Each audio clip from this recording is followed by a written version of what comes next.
Good evening, everybody. Welcome to HQ Trivia. I'm Beric. I hope you've enjoyed the 3rd of September, because if we were living in 1752, we wouldn't have had one. There was no 3rd of September. There was no 4th. In fact, 11 days vanished, and the calendar went straight from the 2nd to the 14th. I mean, I know what those lost days feel like, whether it's social media rabbit hole or just having too big a weekend, but in 1752, everybody felt it because we were switching over from Julian calendar to the Gregorian.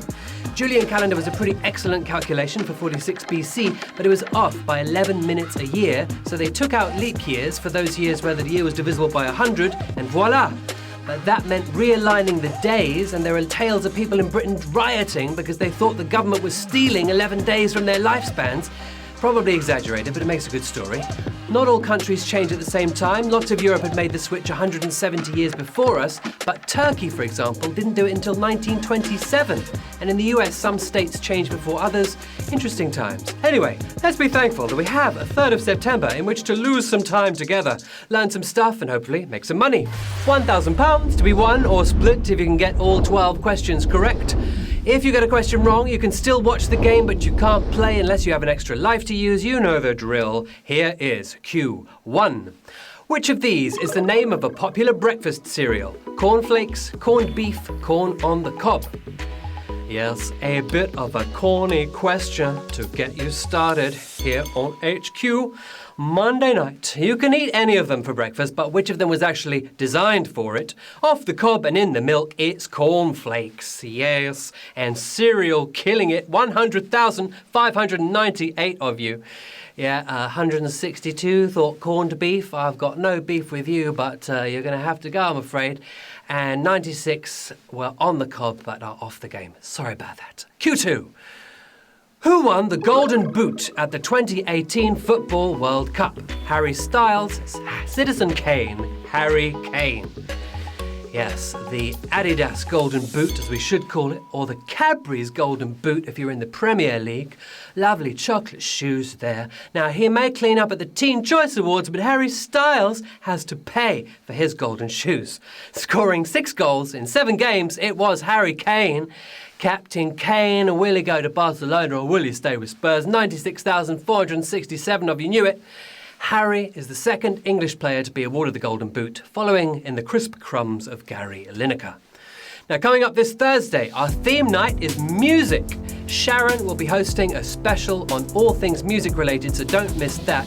And also, I severely hope you will join us for Wednesday night, because Wednesday is going to be something very, very special on HQ. Can't reveal what it is, but 9 p.m. Wednesday, do join us. It'll be cool.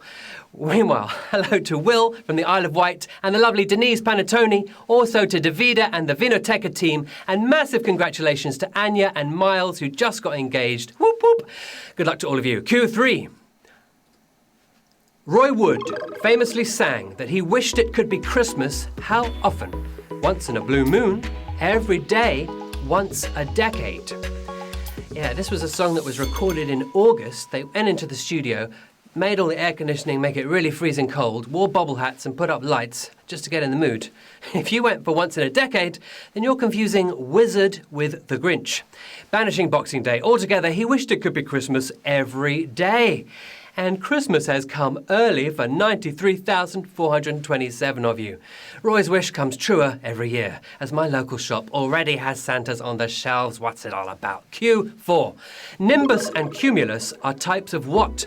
Comets, volcanoes, clouds. Back in 1802, a pharmacist, Luke Howard, studied and proposed names for these things. There are 3 things we rather didn't rain down on us, but who's answering to these names? Floating off with all of our photographs, they're a couple of clouds. Yeah, and floating away with that one, 70,733. Ooh, 18,000 thinking comets there. No, clouds. A nimbus is a large grey cloud that dumps rain or snow on us. So the only cloud we get in Britain then. Q5. What is the body of water that separates Asian Turkey from European Turkey? The Euphrates, the Caspian Sea, the Bosporus. Turkey, fabulous place, original home of Father Christmas. St. Nicholas, Was born there apparently, but moved north because it was too hot in all that fur. Turkey has one foot in Europe and one foot in Asia, but what's it straddling to do so? More of a strait than a sea, it's the Bosporus. And straight to victory, 18,894, but definitely a savage question at Q5. 45,341 thought the Caspian Sea, 6,500 thinking the Euphrates. The Euphrates River begins in Turkey, but the Caspian Sea doesn't even touch it at all. The Bosporus, what we wanted, and you can cross underneath it now by metro. For the last 5 years or so. Q6. Which US politician published a memoir entitled The Restless Wave? John McCain, Jesse Jackson, John F. Kennedy. 3 high-profile Americans who all published books. Which one do we want here? 3 very different political careers, but who turned his into the restless wave? It's the late John McCain. John McCain, 11,679 of you got that right. We lost about half of you. Yeah, it was a really savage question back on Q5, so there aren't that many of you coming forward in this game. McCain published his memoirs earlier this year, detailing his military service, capture in Vietnam, and his career as a senator. 705 people using extra lives to get back in as we go into Q7. Which of these was not among the first 30 tweets ever posted? Cooler than email, just setting up my Twitter, typing my first message. Yeah, if you were watching a while back, you remember that the Twitter bird is called Larry Bird, after the Boston Celtics player. Now, these 3 phrases, they're the things our grandparents would tweet, but which one wasn't posted by a bleeding-edge techie? Applicable to literally everything, it's cooler than email. Yeah, bird is the word here. 4,043 of you got that right. Yeah, I'm going to call this a very, very beastly but not quite savage question. Just setting up my Twitter was the very first tweet posted by co-founder Jack Dorsey, and inspiring stuff there. Let's move on to Q8. Of these words, which has the earliest recorded usage according to the Oxford English Dictionary? Bling, cyber attack, staycation. Good old OED, bit more conservative than some dictionaries, but still manages to include another 1,000 words every year in its online version. These 3 all feel like modern slang, but who's actually been about since the 40s, making the holiday fly to you, it's staycation. Staycation, the right answer. 777 got it right, but another definitely savage question as we lost 4,000 there. Yeah. Staycation, it wasn't added to the dictionary until this century, but back in the 1940s, it appeared in the Cincinnati Enquirer as an ad for beer. Yeah, there you go. All right, 777 if you're getting it right. Another 709 using extra lives to get back in. Everything to play for, but it's quite an exciting one as we go into Q9. Which of these does not appear in Grant Wood's painting American Gothic? A pitchfork, a spade, a porch. This term, American Gothic, comes from an architectural phrase, Carpenter Gothic, which relates to the window in this painting. Where's Wally is pretty good at hiding, but what will you never find in American Gothic? More of a ditcher than a pitcher, it's a spade. And not seeing a spade and not calling it a spade, but calling this question correctly, 877 of you. Yeah, the painting turns up in the Rocky Horror Picture Show. You can see it on the wall when they're doing the time warp. You can see a kind of parody of it in Damn It, Janet. It's a very iconic image. You'll know it when you see it. Let's move on to Q10. Which of these line of duty actors had his role cut from a Star Wars movie? Daniel Mays, Adrian Dunbar, Lenny James. Line of Duty, the police procedural, filmed in an unnamed city, actually Belfast, or a little bit in Birmingham, but mostly shot in Belfast. They're all used to putting themselves in the line of duty, but who really dodged a bullet with this one? Missing out on the Phantom Menace, it was Adrian Dunbar.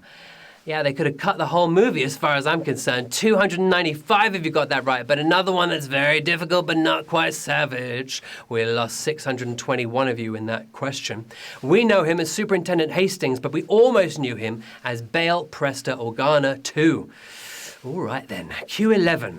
Which of these ingredients is not put in the cauldron by the witches in Macbeth? Baboon's blood, adder's fork, wolf's eye.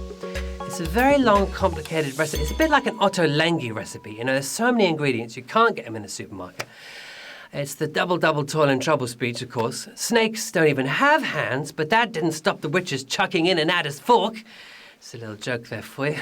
Never mind. Better as a side dish anyway. They left out the wolf's eye. The wolf's eye. I spy with my little eye. 92 people who got that right. Let's call this one savage just for fun. 255 of you going out there. Yeah, baboon's blood, you thought, adder's fork. Well, they had eye of newt and they had wolf's tooth, but it was wolf's eye that was not in the recipe. All right then, broomsticks at the ready, because we're cackling into the final round. It's witchcraft.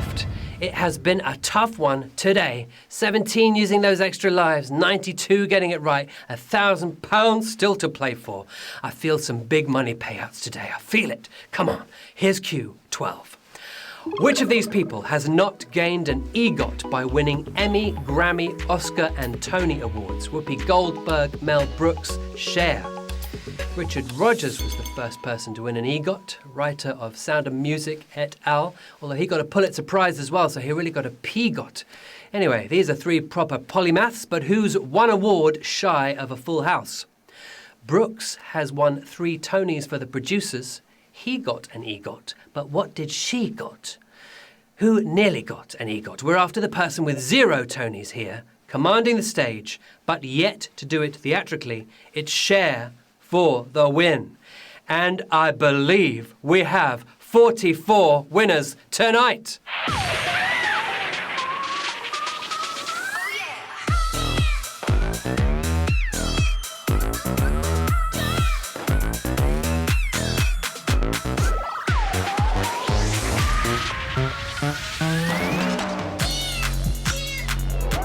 More than I thought on this last question. Well done.